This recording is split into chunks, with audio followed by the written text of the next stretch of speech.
Hello and welcome to Dartside Scenics. In this video I'll be showing you how I made this model stone barn.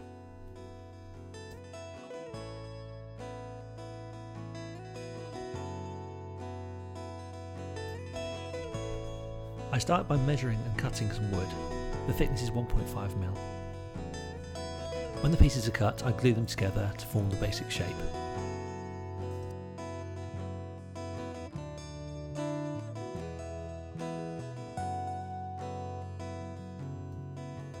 This is a closed barn, so we won't be looking at details on the interior. The full focus will be on the exterior.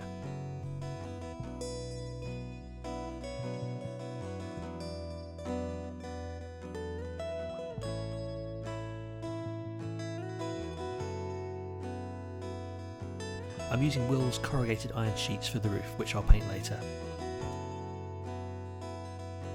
I cut the sheets to shape, file them, and then glue them to the wood.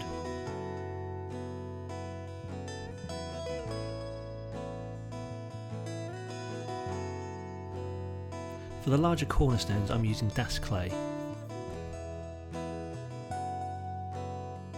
I use the corner of the barn to create the shapes of the cornerstones.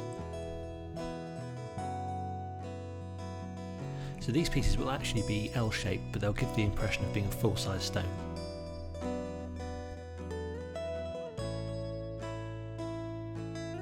I'm not actually gluing them on at this stage, I'm just taking them off and letting them dry, and I'll glue them later. These smaller stones, also using dashed clay, will be used alongside the door. The next step is to cut the barn doors and the supporting beam.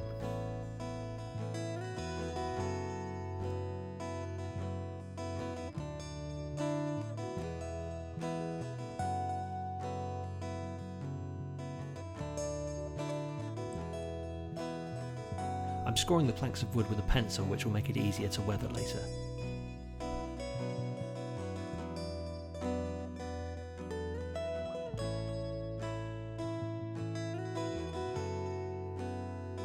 Using a scalpel, I'm just adding some wear and tear to either end of the barn doors.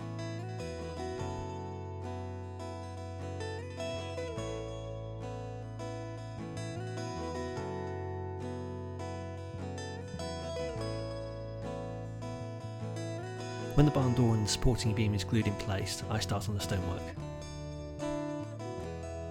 Using Scenic glue, I add some of the stones, which are now dry.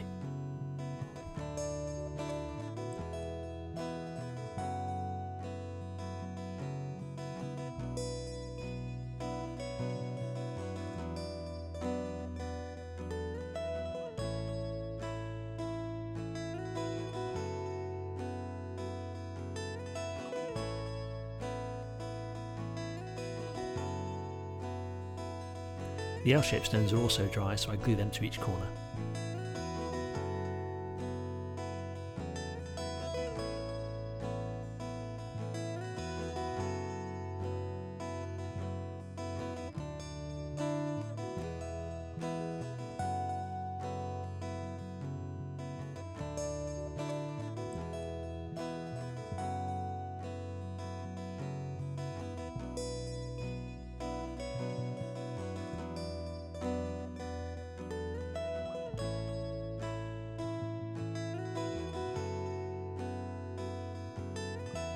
Moving straight on, I add Scenic glue to small areas, ready to add the stones.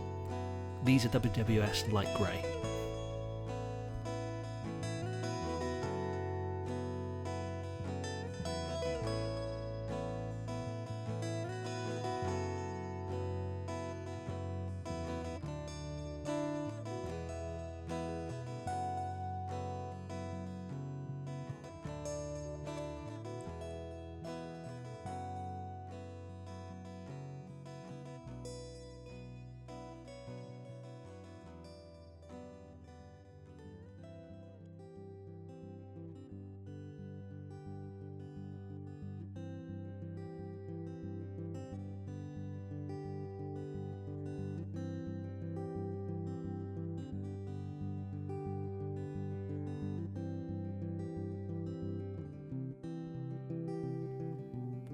To add the granite effect, I'm using polyfiller mixed with water.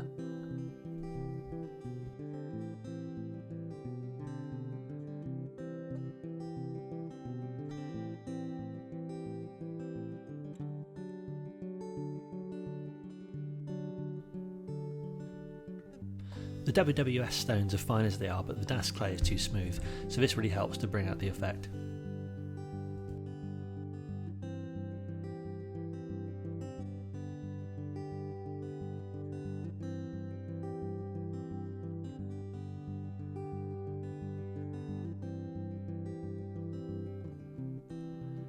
Using acrylic paints, I have 3 grey-brown washes and add them randomly to the stones.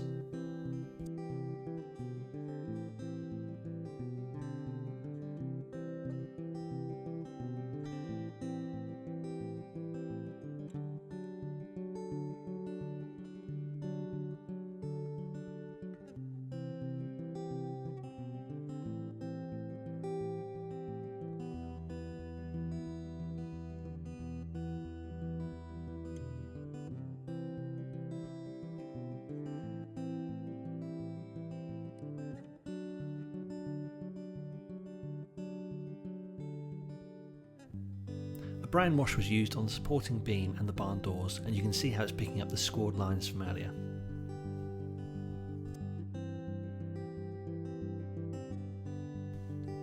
To cap the ridge of the roof, I'm just using some thick paper. I lost concentration when I was cutting the paper and unfortunately sliced my finger with the scalpel, hence the plaster and the masking tape. A quick coat of grey primer was used on the roof before I moved on to the pointing.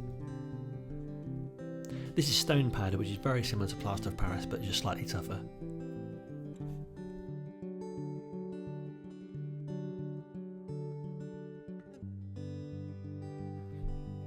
The powder is brushed into all of the stones to fill in the gaps.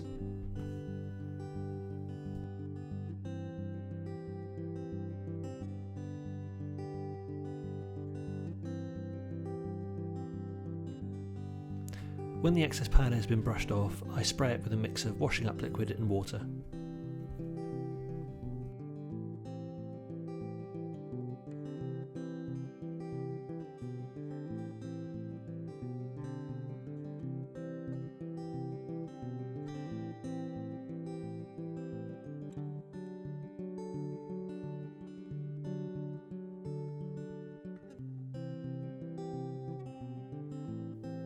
When the powder is dry, I use a grey wash on the stones.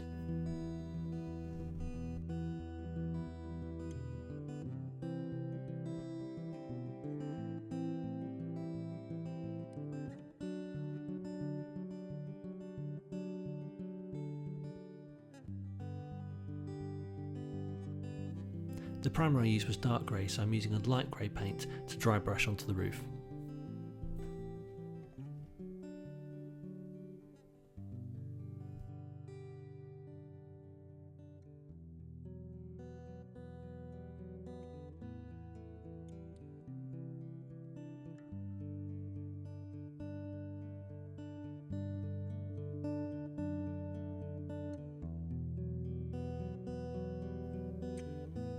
To emphasise the different panels, I'm using a slightly lighter shade of grey on the joints.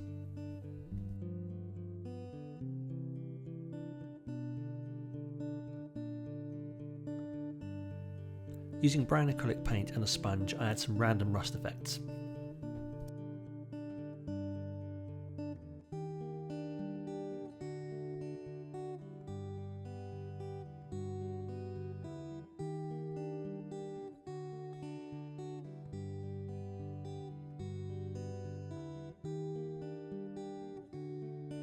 Using brown paint and a fine brush, I picked out some of the bolts on the roof. This is a rust weathering powder which gives a nice variation to the dark brown I used earlier.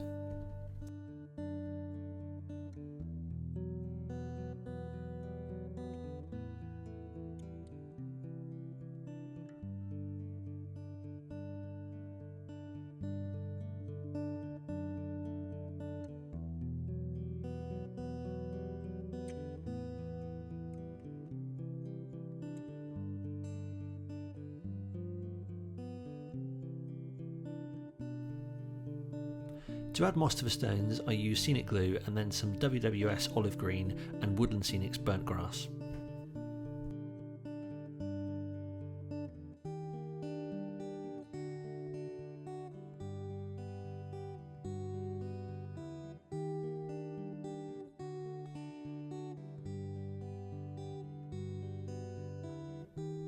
Using balsa wood and very small pieces of paper, I made a latch for the barn doors.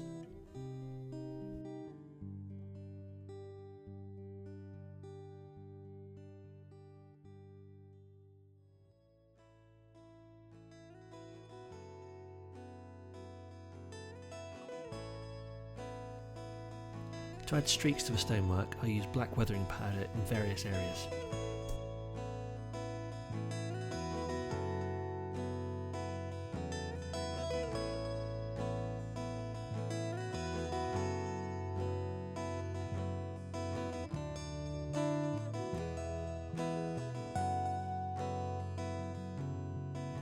These hinges were made from paper and then painted to resemble metal.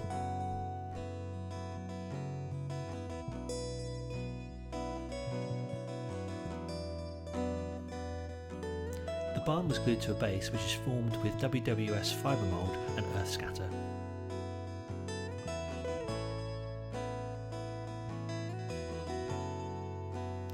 Basing glue is added and then some 2mm WWS static grass.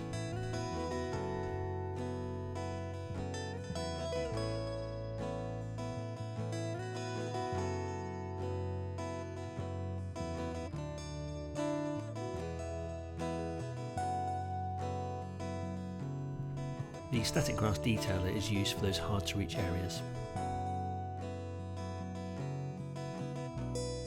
Various kits were used around the barn to add points of interest. The space behind the barn was used to create a silage pit.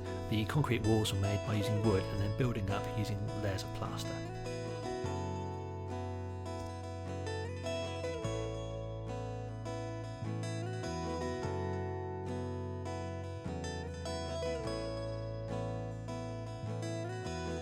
I took the diorama into the garden to take a few photos. This was just before the hedges were created.